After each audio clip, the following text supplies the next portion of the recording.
साथियों नमस्कार। रीट स्पेशल के तहत हम प्रैक्टिस सेट कर रहे हैं लेवल फर्स्ट के लिए बाल विकास एवं शिक्षा शास्त्र। आइए देखें। क्वेश्चन नंबर 1 देखें तो प्रतिभाशाली बालक वह है जो अपने उत्पादन की मात्रा, दर तथा गुणवत्ता में विशिष्ट होता है। तो यह कथन दिया है। तो प्रतिभाशाली बालक वह है जो अपने उत्पादन की मात्रा, दर तथा गुणवत्ता में विशिष्ट होता है। तो R.W. टेलर द्वारा इसको दिया गया है, उन्हीं के द्वारा यह बताया गया है।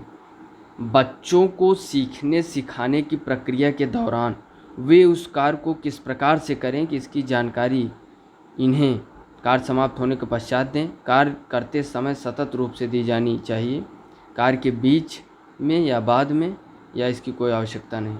तो बच्चों को सीखने सिखाने की प्रक्रिया के दौरान वे उस कार्य को किस प्रकार से कर रहे हैं, यह कार्य करते समय सतत रूप से दी जानी चाहिए। यदि आपकी कक्षा में कोई बच्चा अधिगम अक्षम हो तो आप क्या करेंगे? उसकी अक्षमता किस प्रकार की है यह जानकर उसको सिखाने का प्रयास करेंगे। यही भी उपयुक्त विकल्प है। बी, राष्ट्रीय पाठ्यचर्या की रूपरेखा 2005 की संस्तुतियों के संबंध में कौन सा कथन सत्य नहीं है? विश्वविद्यालय को राजनीति से मुक्त रखना, ज्ञान को बाह्य जीवन से जोड़ना, राष्ट्र के प्रजातांत्रिक मूल्यों का सम्मान, परीक्षाओं में लचीलापन। तो सत्य नहीं है, विश्वविद्यालयों को राजनीति से मुक्त रखना जो है यही क्या है, हमारा सत्य नहीं है। यानी जो संस्तुतियां हैं उसमें वह सम्मिलित नहीं है। विकल्प ए।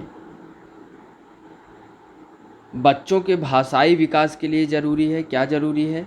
उनको अधिक से अधिक अपने विचार व्यक्त करने का अवसर देने चाहिए। भाषाई कौशलों के विकास हेतु गतिविधियाँ आयोजित की जानी चाहिए।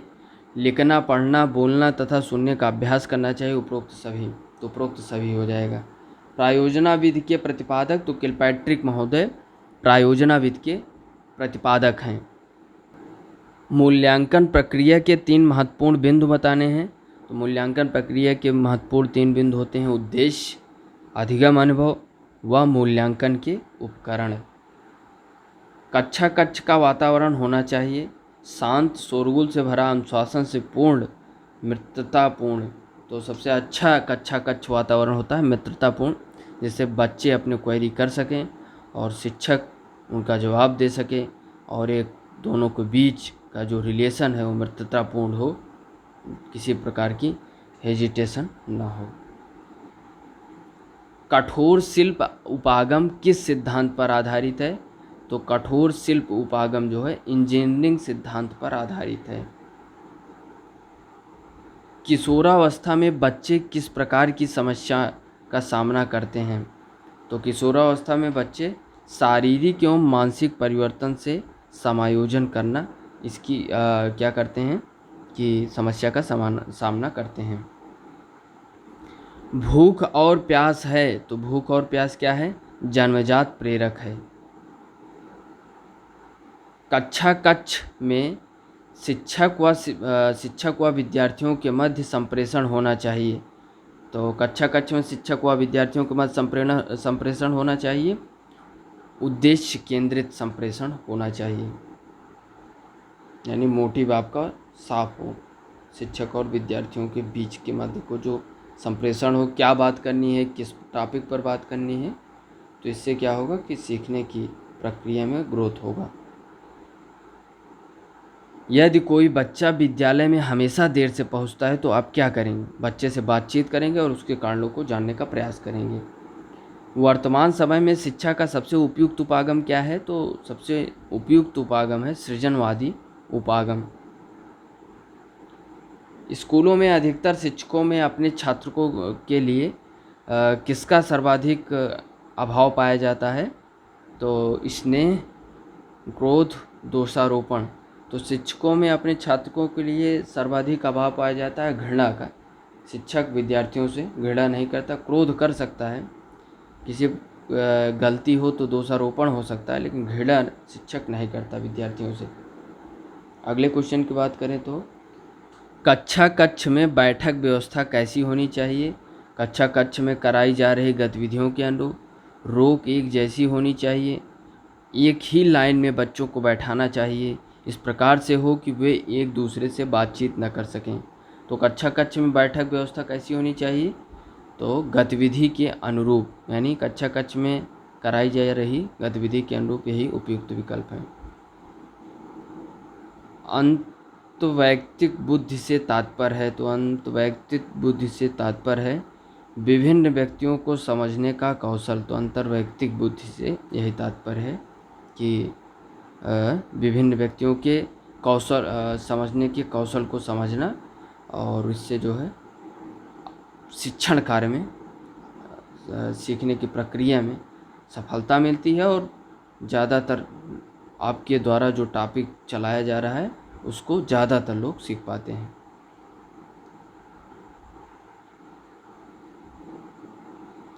वर्तमान समय में शिक्षक की भूमिका, तो सुगमकर्ता की भूमिका है। आपको लगता है कि आपकी कक्षा में कुछ बच्चे बहुत तेज गति से सीख रहे हैं और कुछ बहुत धीमे गति से, तो इस परिस्थिति से आप क्या करेंगे? तो जो तेज गति से सीखने वाले बच्चों की सहायता धीमी गति सीखने वाले बच्चों को सिखाने हेतु लेंगे, कि जो बच्चा सीख लिया है उसे कहा जाएगा कि अपने कोलीग्स, जो अपने सहपाठी हैं, उनमें से जिनकी सीखने की प्रक्रिया धीमे है, उनको भी अपने ही समान और उसको भी सिखाने के लिए, यानी उस जो प्रतिभाशाली विद्यार्थी है उसका प्रयोग करेंगे हम, जो है जो कम बुद्धि वाले हैं या कम सीखने वाले हैं, तो उनको सिखाने में। शिक्षण अधिगम प्रक्रिया की दृष्टि से एक अच्छा शिक्षक वह है जो, तो अच्छा शिक्षक वह है जो सोचता है कि बातचीत को सीखने के संसाधन के रूप में उपयोग किया जा सकता है। परीक्षा में विद्यार्थी से किस प्रकार के प्रश्न पूछने चाहिए? तो परीक्षा में विद्यार्थियों से किस प्रकार के प्रश्न पूछने चाहिए? समझ एवं अनुप्रयोग आधारित प्रश्न पूछने चाहिए। समझ एवं अनुप्रयोग आधारित। एक कक्षा में बहुभाषी विद्यार्थी हैं, तो यह स्थिति उत्पन्न करती है। तो यह स्थिति उत्पन्न कैसे करती है? सीखने के समृद्ध संसाधन, तो यह जो है बहुभाषी विद्यार्थी हैं, यह स्थिति उत्पन्न करती है सीखने के समृद्ध संसाधन।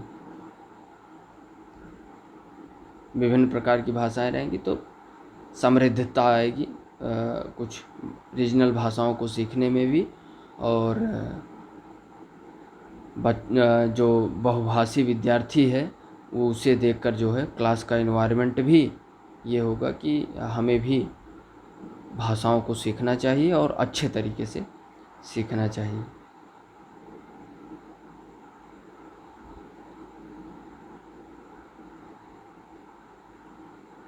और एक बात यह भी होती है कि बहुभाषी विद्यार्थी क्लास में है, तो यह भी संभव है कि उस क्लास का इन्वायरमेंट इतना अच्छा है और इतना बेहतर है, इस स्थिति के कारण ही वह बहुभाषी हो पाया है।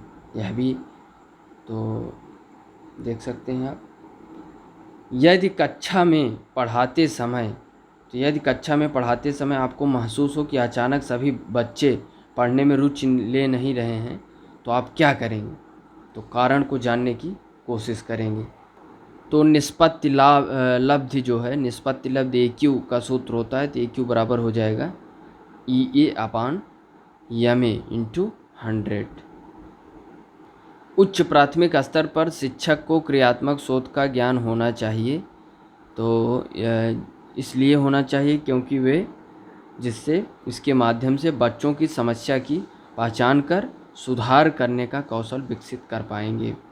शिक्षा का अधिकार अधिनियम 2009 ने 6 वर्ष से 14 वर्ष आयु के विद्यालय कभी न गए अथवा विद्यालय शिक्षा अधूरी छोड़ने वाले बच्चों को शिक्षा की मुख्य धारा से जोड़ने हेतु तो क्या किया जाएगा?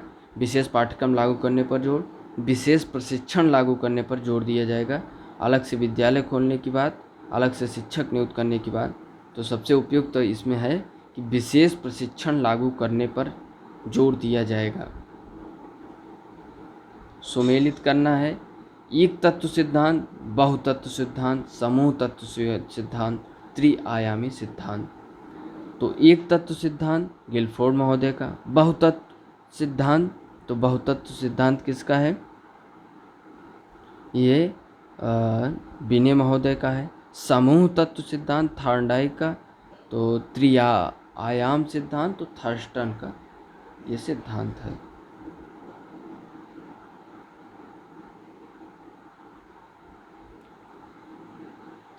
अगले क्वेश्चन की बात करें तो यदि आपकी कक्षा का कोई बच्चा प्रायः चुप रहता है तो आप क्या करेंगे? उसके चुप रहने के कारणों का जानने का प्रयास करेंगे।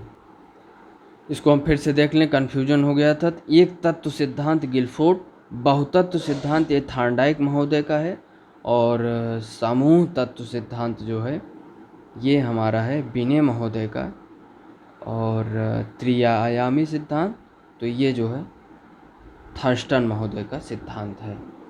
तो थ्री आयाम सिद्धांत किसका है? थर्स्टन महोदय का।